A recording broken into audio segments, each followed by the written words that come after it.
Muy buenos días, mis estimados estudiantes. Muchísimas gracias por regalarme este tiempo para poder dirigirme hacia ustedes. Por favor, le voy a pedir que sigamos construyendo nuestro proceso de aprendizaje en todo este tiempo. Les recuerdo que usted no está en vacaciones, ¿sí? Por favor, entonces nos vamos a enfocar en nuestra clase de hoy. Sean ustedes bienvenidos. Vamos a iniciar, por favor. La Unidad Educativa Técnica Vida Nueva les tiende un cordial saludo, haciéndole un pequeño acuerdo a lo importante que es usted dentro de nuestro querido colegio, ¿sí? Entonces, por favor, cuídese en todo momento. El valor semanal se va a enfocar en esta semana directamente de lo que son los derechos humanos, enfocándose más en lo que es aún el respeto, la tolerancia, la comunicación asertiva, el autoconocimiento y la toma de decisiones. ¿Sí? Que en este tiempo usted dirá, pero ¿por qué los derechos humanos? Justamente por la situación que nosotros estamos pasando, que estamos viviendo en la actualidad.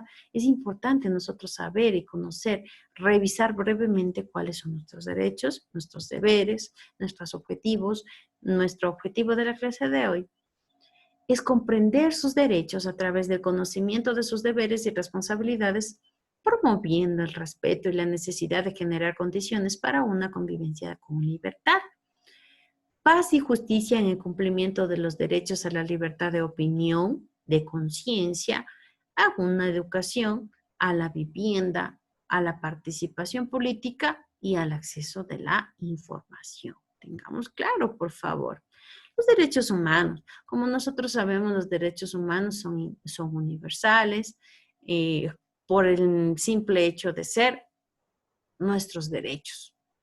Son inalienables, no se pueden enajenar, nadie pues, puede ser despejado de ellos. Son irrenunciables, aunque pueda ser por propia voluntad, usted no puede renunciar a sus derechos. Es imprescindible para garantizar la vida y lo que es muy bonito, no tienen fecha de caducidad. Son indivisibles. Ningún derecho puede disputarse a costa de otro derecho. No puede prescindir de ninguno. Es muy importante que tengamos claro esto, por favor.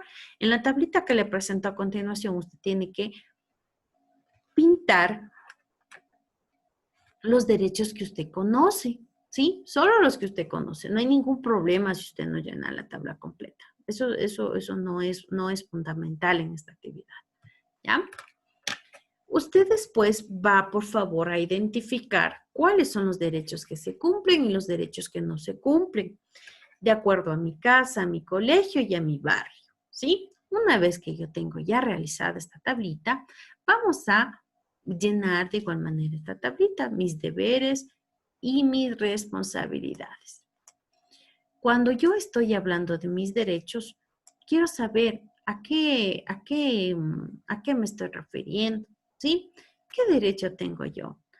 Derecho a la vida es el fundamental, ¿no es cierto? Derecho a una educación, derecho a tener un hogar, derecho a tener acceso a la salud, pero también ya tengo yo algunos de mis derechos. ¿Cuáles serán mis responsabilidades? Ese es su reto para esta semana, por favor, realizar también el cuadro que se les ha presentado por este medio. El día de hoy nosotros vamos a hablar directamente de la voz activa y de la voz pasiva. Es un tema muy interesante a desarrollar, así es que por favor no se vaya a olvidar de regalarme su atención. Las voces activas y la voz pasiva.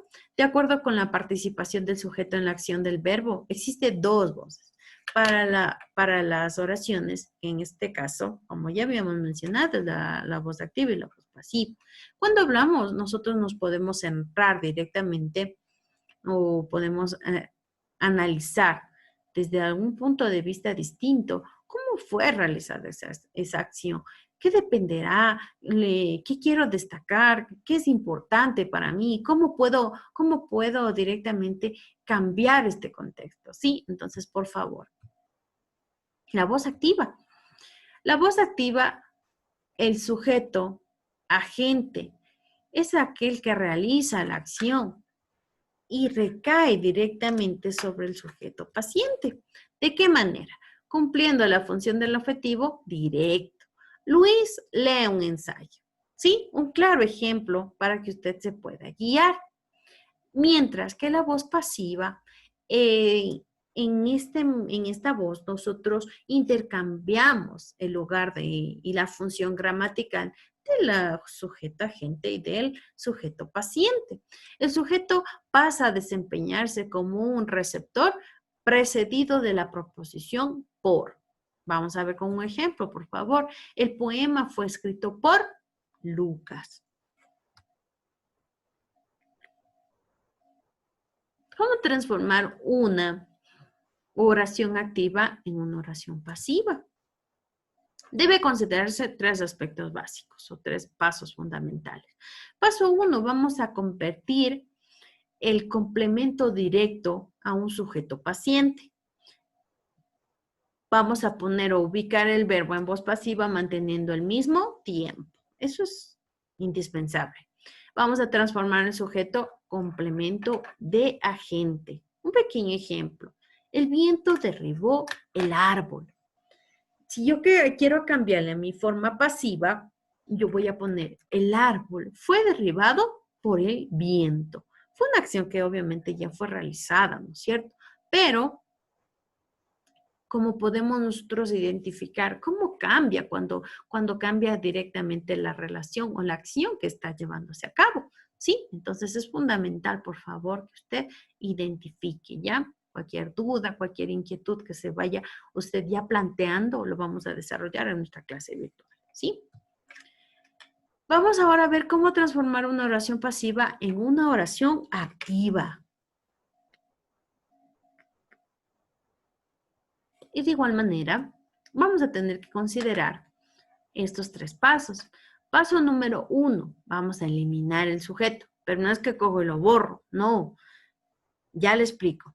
Vamos a añadir el fonema C al verbo y se mantiene con una voz activa. Convierte el complemento directo del sujeto, el verbo, debe concordar.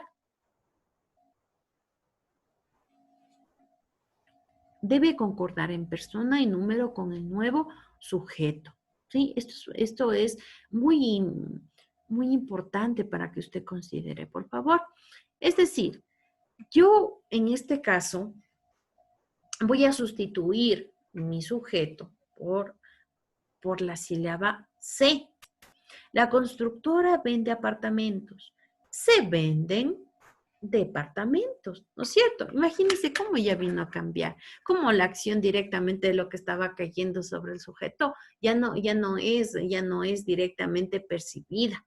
Es decir, aquí ya vino a cambiar, vino a hacerse un agente quitándole su atención, o sea, un agente secundario, básicamente el sujeto, ¿sí? Entonces tratemos, por favor, de ir identificando qué es fundamental para realizar la voz activa y la voz pasiva. En este caso, es importante considerar la adecuada conjugación del verbo y sus tiempos en otros aspectos para nosotros poder directamente relacionar si se está realizando la actividad en un tiempo presente, pasado, futuro, y de qué manera yo voy a poder cambiar a mi oración en una oración pasiva o una oración activa, dependiendo las voces, ¿no es cierto? Y en el contexto que está desarrollado.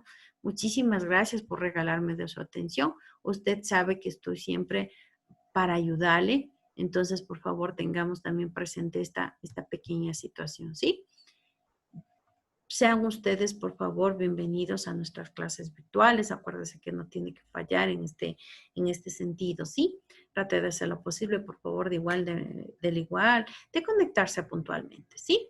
Muchísimas gracias. Que Dios le bendiga. Por favor, cuídese, que es lo fundamental aquí. Usted se cuide, por favor. Que tenga un excelente fin de semana.